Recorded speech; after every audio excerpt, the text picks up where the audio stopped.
May I offer you our menu card today? Enjoy your time.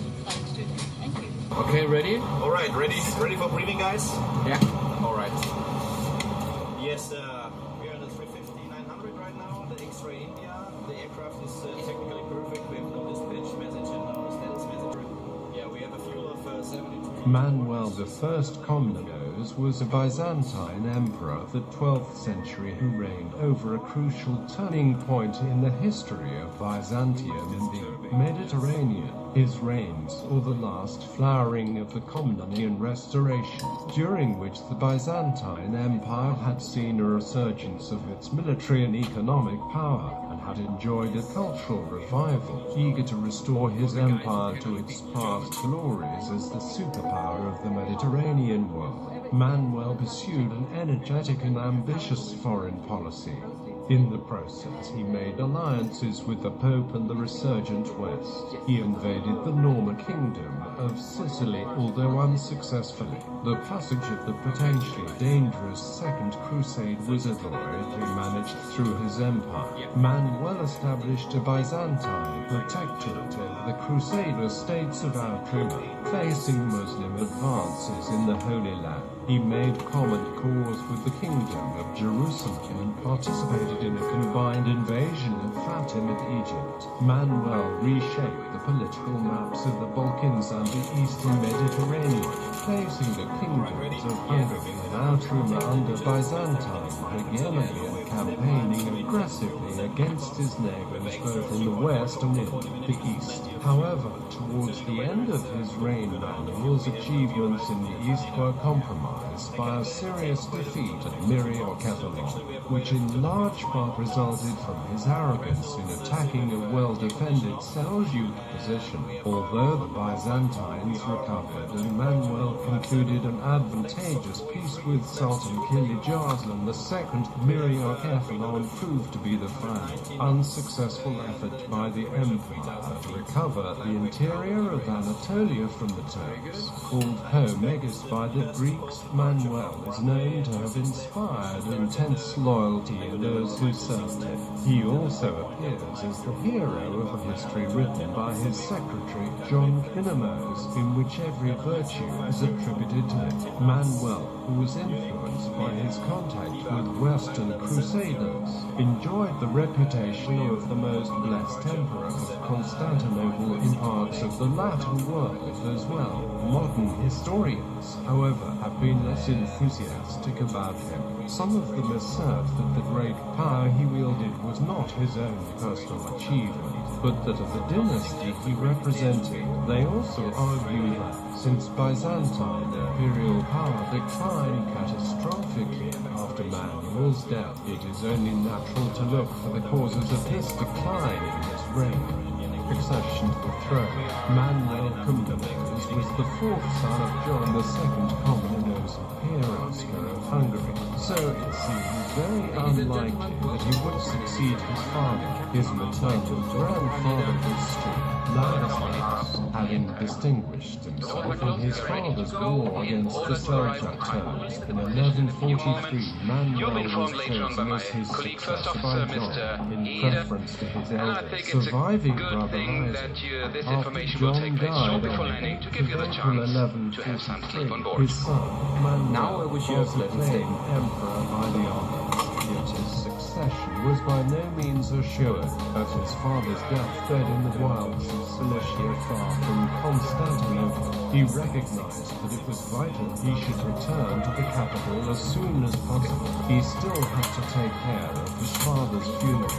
Tradition demanded he organize the foundation of a monastery on the spot where his father died.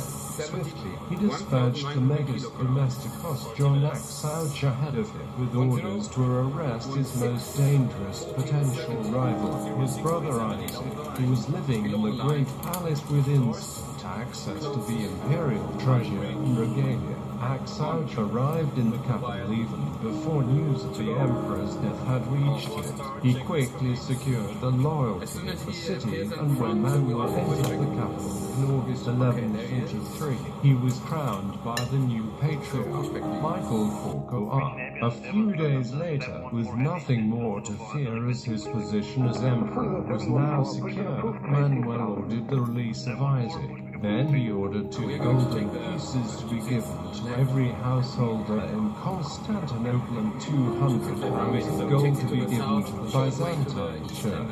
The empire that Manuel inherited from his father had undergone great changes since its foundation by Constantine, 8 centuries before. In the time of his predecessor Justinian I, parts of the former Western Roman Empire had been recovered, including Italy, Africa, and part of Spain. However, the empire had diminished greatly following this. The most obvious change had occurred in the 7th century. The soldiers of Islam had taken Egypt, Palestine, and much of Syria away from the empire irrevocably. They had then swept on westwards into what in the time of Constantine had been the western provinces of the Roman Empire in North Africa and Spain. In the centuries since, the emperors had ruled over a realm that largely consisted of Asia Minor in the east and the Balkans in the west. In the late 11th century, the Byzantine Empire entered a period of marked military and political decline, which had been arrested and largely reversed by the leadership of Manuel's grandfather and father. Yet the empire that Manuel inherited was a polity facing formidable challenges. At the end of the 11th century, the Normans of Sicily had removed Italy from the control of the Byzantine emperor. The Seljuk Turks had done the same with central Anatolia, and in the Levant, a new force had appeared. The Crusader states, who presented the Byzantine Empire with new challenges. Now, more than at any time during the preceding centuries, the task facing the emperor was daunting indeed. Second Crusade and reign of Chatillon, Prince of Antioch. The first test of Manuel's reign came in 1144, when he was faced with a demand by Raymond, Prince of Antioch, for the cession of Cilician territories. However, later that year, the Crusader county of Edessa was engulfed by the tide of a resurgent Islamic jihad under Ahmed ad-Din Zengi. Raymond realized that immediate help from the west was out of the question. With his eastern flank now dangerously exposed to this new threat, there seemed little option but for him to prepare for a humiliating visit to Constantinople. Swallowing his pride, he made the journey north to ask for the protection of the emperor. After submitting to Manuel, he was promised the support that he had requested, and his allegiance to Byzantium was secured. Expedition against Konya. In 1146, Manuel assembled his army at the military base Lopanian and set out on a punitive expedition against Masud, the Sultan of Rum, who had been repeatedly violating the frontiers of the empire in western Anatolia and Cilicia. There was no attempt at a systematic conquest of territory, but Manuel's army defeated the Turks at Acronis before capturing and destroying the fortified town of Philomelia and removing its remaining Christian population. The Byzantine forces reached the Sudan's capital, Konya, and ravaged the area around the city, but could not assault its walls. Among Manuel's motives for mounting this razzia there included a wish to be seen in the West as actively espousing the crusading ideal. Kinemos also attributed to Manuel a desire to show off his martial prowess to his new bride. While on this campaign, Manuel received a letter from Louis the Seventh of France announcing his intention of leading an army to the relief of the Crusaders.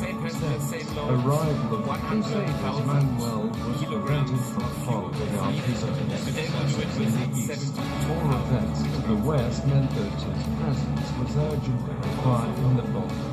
In 1147, he granted a passage through his dominions to 2 armies of the Second Crusade under Conrad, the Third of Germany, and Louis the Seventh of France. At this time, there were still members of the Byzantine court who remembered the passage of the First Crusade, a defining event in the collective memory of the age that had fascinated Manuel's aunt Anna Komnene. Many Byzantines feared the Crusade. The view, enforced by the numerous acts of vandalism and theft practiced by the unruly armies as they marched through Byzantine territory.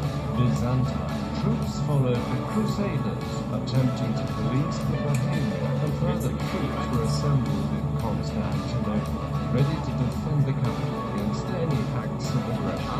This cautious approach was well advised, but still the numerous incidents of covert and open hostility between the Franks and the Greeks on the line of march, for which it seems both sides were to blame, precipitated conflict between Manuel and his guests. Manuel took the precaution which his grandfather had not taken of making repairs to the city walls, and he pressed the two kings for guarantees concerning the security of his territories. Conrad's army was the first to enter the Byzantine territory in the summer of 1147, and figures more prominently in the Byzantine sources, which imply that it was the more troublesome of the two. Indeed, the contemporary Byzantine historian Kinomos describes a full-scale clash between a Byzantine force and part of Conrad's army outside the walls of Constantinople. The Byzantines defeated the Germans, and in Byzantine this reverse caused Conrad to agree to have his army speedily ferried across to the Marlies on the Asian shore of the Bosphorus. After 1147, however, the relations between the two leaders became friendly. By 1148, Manuel had seen the wisdom of securing an alliance with Conrad, whose sister-in-law Bertha of Sulzbach he had earlier married. He actually persuaded the German king to renew their alliance against Roger II of Sicily. Unfortunately for the Byzantine emperor, Conrad died in 1152, and despite repeated attempts, Manuel could not reach an agreement with his successor, Frederick I Barbarossa. Cyprus invaded. Manuel's attention was again drawn to Antioch in 1156, when Raymond of Chatillon, the new Prince of Antioch, claimed that the Byzantine emperor had reneged on his promise to pay him a sum of money and vowed to attack the Byzantine province of Cyprus. Raymond arrested the governor of the island, John Comnenos, who was a nephew of Manuel, and the general Michael Brownis. The Latin historian William of Tyre deplored this act of war against fellow Christians and described the atrocities committed by Raynald's men in considerable detail. Having ransacked the island and plundered all its wealth, Raynald's army mutilated the survivors before forcing them to buy back the flocks at exorbitant prices with what little they had left, thus enriched with enough booty to make Antioch wealthy for years. The invaders boarded the ships and set sail for home. Raynald also sent some of the mutilated hostages to Constantinople as a vivid demonstration of his disobedience and his contempt for the Byzantine emperor. Manuel responded to this outrage in a characteristically energetic way. In the winter of 1158 to 59, he marched to Cilicia at the head of a huge army. The speed of his advance was such that he managed to surprise the Armenian Pharos of Cilicia, who had participated in the attack on Cyprus. Pharos fled into the mountains, and Cilicia swiftly fell to Manuel. Manuel in Antioch, meanwhile, news of the advance of the Byzantine army soon reached Antioch. Realizing that he had no hope of defeating Manuel, Raynald also knew that he could not expect any help from King Baldwin III of Jerusalem. Baldwin did not approve of Raynald's attack on Cyprus and, in any case, had already made an agreement with Manuel. Thus isolated and abandoned by his allies, Raynald decided that abject submission was his only hope. He appeared before the emperor, dressed in a sack with a rope tied around his neck, and begged for forgiveness. Manuel at first ignored the prostrate Raynald. Chatting with his courtiers, William of Tyre commented that the ignominious scene continued for so long that all present were disgusted by it. Eventually, Manuel forgave Raynald on conditions, he would become a vassal of the empire, effectively surrendering the independence of Antioch to Byzantium. Peace having been restored, the grand ceremonial procession was staged on the 12th of April 1159 for the triumphant entry of the Byzantine army into the city, with Manuel riding through the streets on horseback, while the Prince of Antioch and the King of Jerusalem followed on foot. Manuel dispensed justice to the citizens and presided over games and tournaments for the crowd. Being met at the head of a united Christian army, he started on the road to Edessa, but he abandoned the campaign when he secured the release by Anwar ad-Din, the ruler of Syria, of 6,000 Christian prisoners captured in various battles since the Second Crusade.